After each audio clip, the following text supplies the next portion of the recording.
Buenas noches, queridos amigos Pancho Garfe, su servidor Newman. Estamos aquí una semana después, ya después de la elección. ¿Qué les pareció? Luego les platico por qué me río. Bueno, pero mi querido Pancho, a ver, vamos a tocar una de las consecuencias inmediatas de la elección, ¿no? Como hemos podido ver, ¿no? Al tenor de ya ganamos, pues rápidamente se ponen en cuestión, se ponen en movimiento, mejor dicho, ¿no? Las implicaciones del, digamos, inmenso caudal de votos que ganaron, y rápidamente este compañero diputado se apresta a declarar que ahora sí ya están listos, ¿no? Con la supuesta mayoría que van a tener para pasar adelante las iniciativas del paquete C, que se quedó rezagado, ¿no? Y entonces pues rápidamente hubo la reacción que todos conocemos. Pero si nos puedes platicar, porque tú eres testigo directo de esto. Pues mira, efectivamente, en esta euforia del triunfo arrollador, porque fue una verdadera paliza la que le pusieron a la oposición, y ese es otro tema a discutir en otro programa, ¿qué va a hacer la oposición? Bueno, al calor de este gran triunfo, se les calentó la boca y convocan ayer, en el marco de la sesión de la Comisión Permanente, a una conferencia de prensa donde están prácticamente las cabezas legislativas, Monreal, Mier, Cravioto, en fin, los más destacados de la bancada oficialista. Estaban los del Verde, estaban los del PT, Gerardo Fernández Noroña. Y en un momento dado sale el tema de las reformas constitucionales que propuso el presidente, que no pudo empujar a falta de una mayoría calificada en el Congreso. ¿Qué es una mayoría calificada en el Congreso? Es que un partido o una coalición tenga 2/3 o más de diputados, y en el caso del Senado, de escaños, para poder modificar la Constitución. Esa es la importancia de tener o no la mayoría calificada. Y al calor de la euforia, ya dijeron que en septiembre iban a empujar ya la reforma judicial. Esta reforma que propone, fíjese usted qué locura, que jueces, magistrados y ministros sean electos por voto en urna. ¿Usted se imagina a un ministro haciendo campaña como cualquier político y el manjar que se le ofrece al crimen organizado cuando se pone, por ejemplo, que para pasar con la elección de un juez, vamos a poner en donde te gusta, en Michoacán, pues ¿quién lo va a poner? Ni siquiera voy a decir quién. Ahora sí que el que lo ya va a usar. Lo dedujo. Ahora sí que lo va a usar. Claro.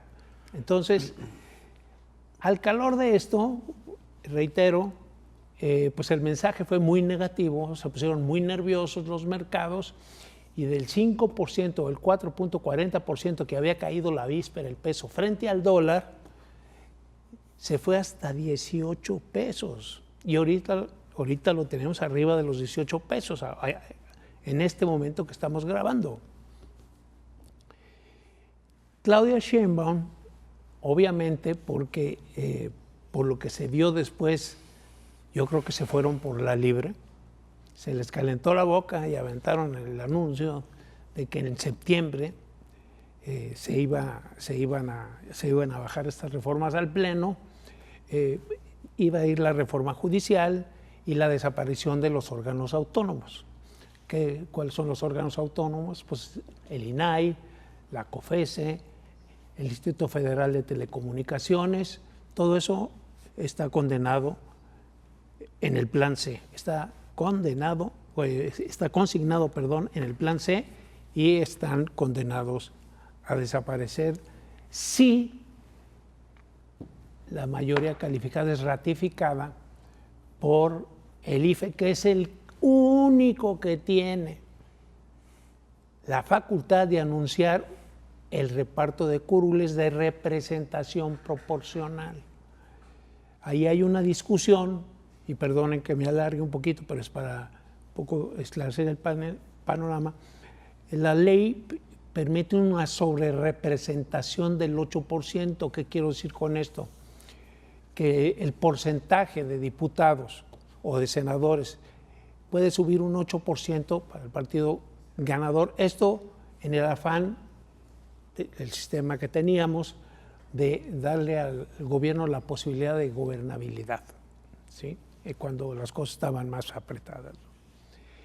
Pero resulta que surge la polémica de que el 8% no es solo para, no es para una coalición, que la ley dice que es para los partidos. Entonces, como son 3 partidos en la coalición, se quieren dar una representación, una sobrerepresentación. Copeteada. Sí, del 20%. Copeteada. Con sí. eso tienen mayoría calificada en el Senado, que es donde no la alcanzaron, y en la Cámara de Senadores, donde ya la tienen. Eso puso muy nerviosos a los mercados, se produjo esta caída del peso y la reacción inmediata de Monreal y de la candidata ya electa, Claudia Sheinbaum, porque ya es oficial, ganó, de salir a aclarar que todavía no, que vamos a discutir con calma las reformas, que el pueblo tiene que conocerlas a fondo, que se va a convocar un parlamento abierto, etcétera, etcétera, un poco para tratar de tranquilizar a los inversionistas, ¿sí? Ese es un poquito, más adelante me extenderé más, pero pues por ahora un primer comentario tuyo. Primero, me van a permitir, yo quiero vaciar mi alma, porque la he tenido muy contenida. Les platico. Resulta que a lo largo de toda la campaña, según mis cálculos, míos de mí, ¿no?, era evidente que Morena iba a ganar. Sin embargo, como confieso, ¿no?, yo no soy partidario ideológico ni político del partido Morena y lo que él representa y significa. Entonces, en ese sentido, yo habría dado mi voto a la oposición, quien quiera que fuera el candidato. Pero decir en esos meses que yo pensaba que Morena iba a ganar hubiera sonado muy, digamos, traidor, antitético a la oposición. Por eso fue que no lo dije. Pero siempre lo pensé, porque repito, en mis cálculos estaba cantado que iba a ganar. Y a lo largo de estos meses yo he vivido sorprendido la capacidad que tiene la gente, y cuando hablo de la gente hablo del elector, del votante, del comentarista, del analista político, del académico. Escuché tantos argumentos de por qué la oposición iba a ganar, y yo, se los juro, se me desmesuraban los ojos y decía, ¿cómo pueden creerlo? 2 más 2 son 4, ¿no? Y estos ya deliran con que son 18. Pero bueno, quedaba el desideratum de las urnas. Ya hoy, que es un hecho que ellos ganaron y con una amplitud igualmente amplia, que a mis ojos indeseable, son 2 cosas distintas, ¿no? La realidad es tal como es y a uno le puede gustar o no gustar. A mí no me gustó, pero era un hecho que así iba a ser. Bueno, pues ahora sí ya fue. De tal manera que ya desahogada mi alma, ya lo puedo decir, y quiero retomar un tema que plantea Pancho. Yo creo que ya estando como están las cosas, ahora la pregunta es, ¿qué va a pasar? ¿No? ¿Qué va a pasar con la oposición? ¿Qué va a pasar con el plan C? ¿Qué va a pasar con el nuevo gabinete? ¿Qué va a pasar con el expresidente en poco? La pregunta es sobre el futuro, un futuro que ya tenemos encima. Ya. Y yo creo que en ese sentido, ese será el material de los próximos programas, ¿no? Porque ciertamente es como cuando uno tiene malos síntomas, va al doctor y el doctor diagnostica, pues no lo veo bien, ¿verdad? Luego la pregunta es, ¿y qué va a pasar, doctor? ¿No? Así es que coincido contigo, nuestros temas para el futuro de ya es qué va a pasar. Y ahí vamos a ir tratando de leer la bola de cristal, mi querido Pancho. De entrada, pues si le dan para adelante con las reformas que incluye el plan C, que además de estas 2 que te mencioné, está también la de pasar el mando militar de la Guardia Nacional a la Sedena, esa es una de las que está, y hacer cambios al sistema de pensiones. O sea, son de estas iniciativas que hace meses López Obrador anunció, creo que fue el 5 de febrero que anunció que iban estas reformas, y para un poco completar la explicación, va a haber un mes en que entra la nueva legislatura el 1 de septiembre, pero Andrés Manuel López Obrador, el presidente saliente, se va a fin de mes. Tiene todo ese mes para meter sus iniciativas. Difícilmente, son 18, difícilmente meterá las 18, pero las que más le importan, sí. Y ayer quedó claro que la que más le importa es la del Poder Judicial. Quieren desbaratar o desmantelar a la Corte, que la ven como adversaria y aliada de la oposición, y vuelvo a repetir que los ministros sean electos como si fueran candidatos a diputados o a senadores o a regidores o a lo que quieran, ¿sí? Entonces el partido que tenga esa posibilidad de movilizar más gente, hoy lo vimos en esta elección, no hay manera de hablar de fraude. Efectivamente fue una paliza la que les dieron a los opositores, pero también hay que pensar que esto tiene que ver con el uso de los programas sociales. A la gente en realidad, Pepe, yo creo que a mucha de la gente que votó por Morena no le importan las instituciones democráticas, o sea, el desmantelamiento. Lo que les importa es el día a día, porque tienen esa preocupación. Este país es muy desigual, hay mucha pobreza, y evidentemente si tú no tienes nada y de repente te empiezan a llegar cheques, que si la ayuda al adulto mayor, que si la ayuda a la madre soltera, que si jóvenes construyendo futuro, pues dices, bueno, por lo menos tengo esta entrada, ¿no? Alguna vez te conté de los 3 albañiles que me encontré en un meeting de Xochitl Gálvez, que bueno, por su ropa se veía que eran pobres. Me les acerco porque me llamó la atención, era pura clase media por el aspecto, y les dije, ¿qué están haciendo aquí? Que ya le voltearon bandera a López Obrador. No, señor, no, nosotros estamos con López Obrador. Y para no hacerles el cuento largo, uno de ellos me quita la palabra y me dice, mire señor, nosotros somos albañiles, tenemos trabajo de cuando en cuando. Con la ayuda que nos da el presidente López Obrador, subrayo, el presidente López Obrador. No, que el dinero no es de López Obrador, pero bueno, así se maneja. Pues nosotros vamos a votar por López Obrador. Yo creo que ese es el caso de muchos de los que votaron por él. Es una cuestión de, no de que estén a favor o en contra de que sea esta institución o esta otra. Sus preocupaciones son inmediatas y no menos importantes para ellos, Pepe. Ese sería mi comentario. Yo suscribo tu idea y sin embargo creo, y lo he dicho y lo he repetido, creo que hay algo más, mucho más. En mi concepto, ya tendremos oportunidad de platicarlo, hay algo mucho más profundo que eso. No solo la gratitud, como tú dices, de aquel que tiene limitaciones y le llega un cheque, sino hay algo mucho más profundo, pero ya lo platicaremos. Y nada más dejo la inquietud.